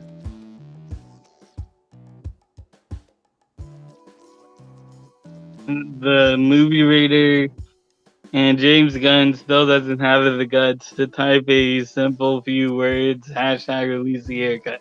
Like, yeah, that's really, that's that's all you would really, have to do is put yeah. release the Ayer Cut or even if he didn't say release the Ayer Cut, he could have at least took the time to actually talk about what David was talking about. You know what I'm saying? And respond appropriately. He just put all 11, just a real corporate. And Warner Brothers probably fucking told him to do that to not make the two of them look bad so that they could get every dollar out of this movie they want to commune with the Hamada hamburger verse. Right, because really, like, no normal human talks like that, would type that, unless he was told to. Like, you know what I mean? Yeah, I do. That's just something else, man. But anyway, August 5th, the release the Ayer Cut's coming. I'm going to be sharing the hell out of this live stream for everybody because the main stuff that I wanted you guys to see was about 45 minutes in on this video. The Ayer Cut has a cut that is almost completely done, that was filmed with parademons, with motherboxes, with the Joker in the movie, and with unfinished CGI Steppenwolf. So, release the Ayer Cut. This is proof of the Ayer Cut existing. Jeffrey then found a script of the Ayer Cut, of the dialogue. And Jeffrey, where did that come from? It came from David Ayer's Instagram 2 days ago, but then he immediately deleted it after. So not a lot of people got to see it.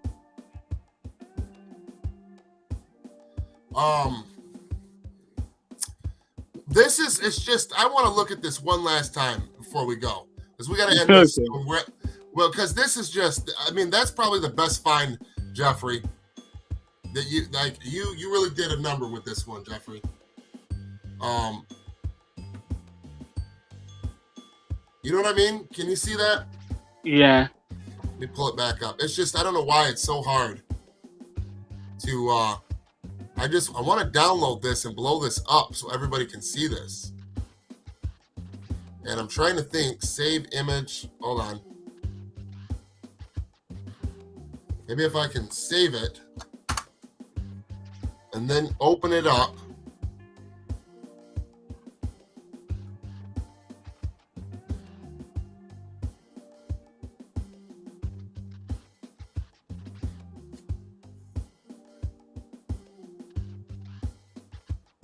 Okay.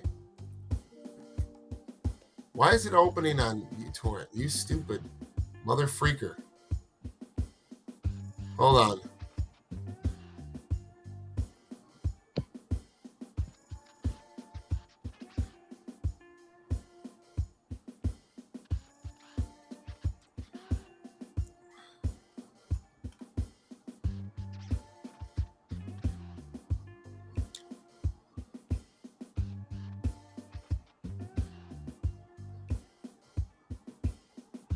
Show in folder. I want to blow this up. You got to go open with. There we go. Let's try Photoshop. I don't know why it can't just detect what the hell it needs to open it with, but whatever. Yeah. But anyway, this is, I just want this bit blown up on the screen.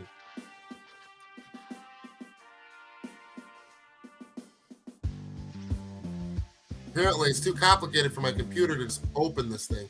But anyway, come on.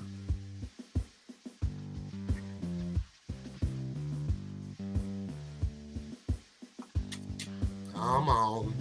It's loading. It's almost there. Okay. Jesus. All I'm trying to do is make it bigger. Jeez. What the freak? You stupid. Okay. Oh my god. Okay. All right, never mind. Let's just go to my picture that I sent you and just go with that. Let's just go to the picture that I sent you and blow it up. That's what I did. Oh. It won't let me blow it up. When I blow it up like this, there we are. I can't. It makes it blurry, and then I can't scroll down to see the rest of it. It don't fit on the screen. Yeah, it won't fit on the screen, and I can't scroll left or right when I click on it. I don't know why, but anyway. So, I'm just letting you guys know. This is it right here. You'll probably see other channels start covering this, but you guys heard this first here. Remember that. On Strong on Flix with Jeffrey Warfield, Tflame. Right here, man. Right there, though. This was taken down fast because of the fact that this is proof. This is shot. This is already shot. VFX sequence. GB. Scene 148. Shot 10. Panel 1. And Diablo, and you know what I mean? Yeah. Diablo, the witch is opening a door. Boomerang. So the dear things are locking the gates of hell, is she? Diablo, she's letting something into our world. Something that God excluded from creation. Right there. This is shot. Release the Ayer Cut. This is shot, guys. This scene is shot. This is, I've always known this. This is confirmation that Motherboxes, Parademons, and Steppenwolf and the ticking time world clock is intact in the final act. Yeah. This confirms a whole nother movie shot. Right there. And with that being said, guys, I'm Shri Kitwadkar. Yup. Gunn not saying specific words because he still wants that WB favoritism so he can make a dumb shit like MCU/DCU crossover. Yeah. What WB is doing now is called favoritism and not creative freedom. Don't get tricked by WB and Hamadaverse. Yeah. All right, guys. Well, we're going to end the live stream here. Share this, like it. I'm telling you, that's hot shit right there, man. Release the Ayer Cut. It is filmed. It's done. Man. We have proof. We've given you proof. We've given you David has given you the exact scene. Jeffrey has dug this deleted shit up. We've also shown you in the original trailer a shot with VFX done on Parademons, and it was in one of the original trailers, a blink and you'll miss it scene. And all of this stuff is right before the hour mark on the live stream. And I really want you guys to check it out. And and we kept up with what David has just dropped today to a critic about his cut of the movie. David confirmed the score for the Ayer Cut. And who did it? It's on Twitter right now. We just went over on Twitter. Me and Jeffrey went over to his Twitter. We followed it. This thing is going viral as shit right now. We watched live and seen James Gunn respond to it. Very corporate, fast response. Let me know in the comments down below. And what do you guys think of James Gunn's response? Do you think it was just some bullshit? PR Jay Lever, wait, hold up. Jay Lever replied to David Ayer's tweet. Oh my God, this is gonna be one of the longest live streams we've ever done, man. You guys better smash that like button. Hold on, let's go, because Jay Oliva, I've been following him for a long time, and he's one of the biggest, earliest guys on that supported the Ayer Cut. We gotta go see. Hold on, guys. And he was the first one to say the Snyder Cut existed. Jay Olivia also replied to David Ayer. Man, we need to get this live. I wanted to get a link up, man, for Fatal J for subjective reviews. And get them in here, man. This live stream, low-key, is looking like it's the biggest lit as fuck, man. Man, you were talking a lot about you were talking about a live backstage after our stream about how for some reason your stuff isn't getting a lot of views. But man, it's like God himself gave you all of this news right now live on the stream. Right. Who says God isn't good, brother? Yeah, God is good. But We'll see. I'm very surprised though. I'm surprised though. There's not a lot of people in here. Some people are coming in, some people are leaving. That's okay. After this is posted, just go back and watch it if you missed out. But let's yeah, we were just talking about that, Jeffrey. So strange, ain't it? All right, let's jump in. Let's share screen. Boy, all right. This really is being a good day. Let's jump into this. Come on. All right. See what Jay Olivia had to say to David Ayer. I'm telling you, this thing's going to go super viral, bro. It already is. Yeah. Scarlett Johansson sues Disney over Black Widow streaming release. Okay. And it's verified report. It just popped up and I closed out of it real quick. But yeah, I was just like, oh, okay. Whatever. What the hell? Oh, man. All of this noise, though, DCU noise is canceling all that bullshit right out. Variety confirmed blue check mark. Scarlett Johansson sues Disney over Black Widow streaming release 1 hour ago. Okay. So. All right, now, David Ayer. Let's get back into the good stuff, guys. Let's see what Jay Olivia has to say. Oh, boy. Let's see. He should be. Zebra Fact. What's up, Ryan? Four Nerds. Yep. Zebra Fact, what's up, brother? He said, we would all love to see your work. Make your next project a labor of love. You are very talented. Okay, James Gunn. There's his. Let's keep going down. Hey, Olivia, 175 likes. Clap, clap, heart with a prayer. Yep. Yep. Jay Olivia showing his support. He's saying, wow. Well, at least I didn't know if he was going to take time to respond to that. I mean, he's saying some groundbreaking shit, though. Like, he's just saying some deep, I mean, it's really hard. Like, what do you say back to that? Like, yeah, like I know that James Gunn already replied, but I'm very curious. James Gunn, though, of all people, he should have took the time to support and at least release David Ayer's movie, or just real quick, or said anything about what he thought about what David actually said. I just feel like when it comes to Gunn, he's seen that this is going. Warner Brothers seen that this is going viral, and they wanted to get ahead of the curve because of the fact that his movie is releasing. I wonder what Ant Sarnoff is gonna say to this. Like, I wonder if Ant Sarnoff is gonna make a response to this with her saying that, oh, we're not going to do David Ayer's cut of Suicide Squad. Like, I really am curious in what Ant Sarnoff has to say about this. I know. I'm curious too.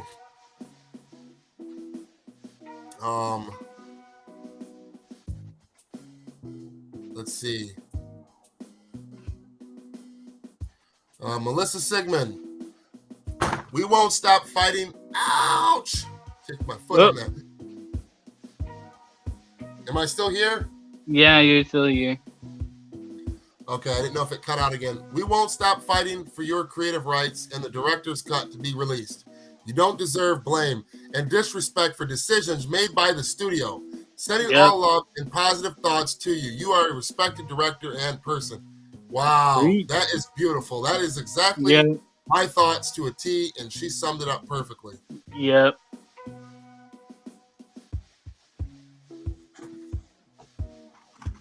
Yep. Wow.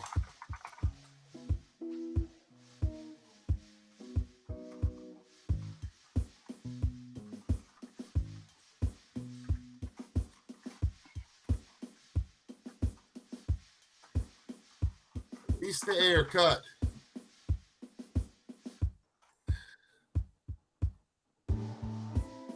All right. Well, this thing is going to keep going viral, man. This thing. Wow. Yeah, man. Man, this thing's at 6,789 likes. It's at 1,843 retweets and almost 1,000 quote tweets. and like 30 minutes, 35 minutes, bro. Wow.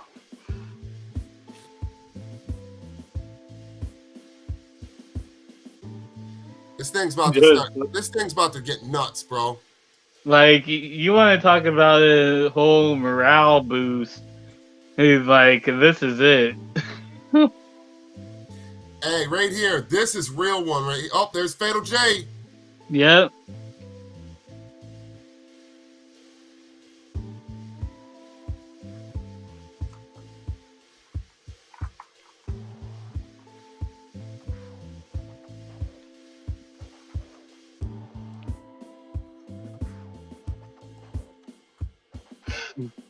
What's up, Fatal?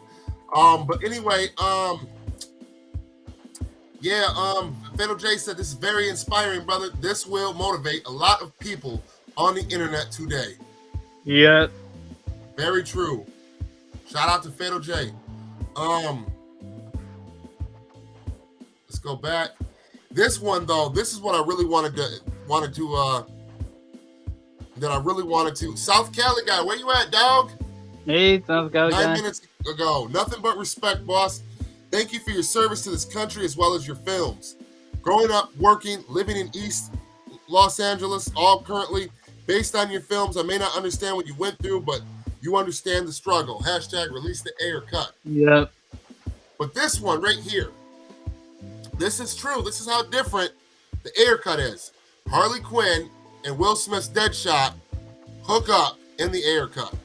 Yeah, and that was really something that was teased in the theatrical cut, but they didn't just pull the trigger on it. Yeah, because you remember that scene in the Ayer Cut where the extended cut of Suicide Squad. I shouldn't say the Ayer Cut. Obviously not the Ayer Cut, but the extended cut of the theatrical version. There's that scene where Harley Quinn is walking around being a dick to the other people on the team, trying to get in their heads and fuck with them. And Deadshot walks up to her and he says, "What are you doing? I'm going to need you to stop acting like a drunken stripper. If shit goes down, we're going to need them to help us get the hell out of Dodge." And she said, "Yeah, and I'll quietly go back to my cage." And she said, "When it comes to the heart, everyone for themselves. Ain't that right?" And gets real close to him and then yanks her bat away and then turns away and walks away with an attitude. And I'm like, everyone, why are you talking? What are you? And I thought to myself, what the hell is she talking about? Right. What are you talking about? You're talking about feelings and the heart, and like literally nothing happened before this that they showed. So you knew that this scene was from a different cut. Right, and that's really the thing too, because it's like if you're just a hardcore Joker fan and you know that Harley Quinn is just crazy for just Joker most of the time. So if you're a Batman Joker fan and you're seeing Harley flirting with his Deadshot, you're like, wait, what's going on here? Because it's like kind of like, because it was like really like out of the blue for Harley to say that. So really, but then when you come to realize in the Ayer Cut that there was this whole thing of Will Smith, of Deadshot and Joker having like this conflict within the movie, it probably had something to do with Harley Quinn. Which if you really think about it, like, can you imagine like a whole subplot that's based on a Jared Leto's Joker and Will Smith's Deadshot? Like, Krypton Cage. Like you would have to be in, like, WB is insane for cutting that subplot out. Yeah, that shit's just wild. Movies that matter with King Viking. What's up? Movies that matter with King Viking. Long time no see. He said, "You are one of my favorite directors, man. Looking forward to your next feature and release the Ayer Cut."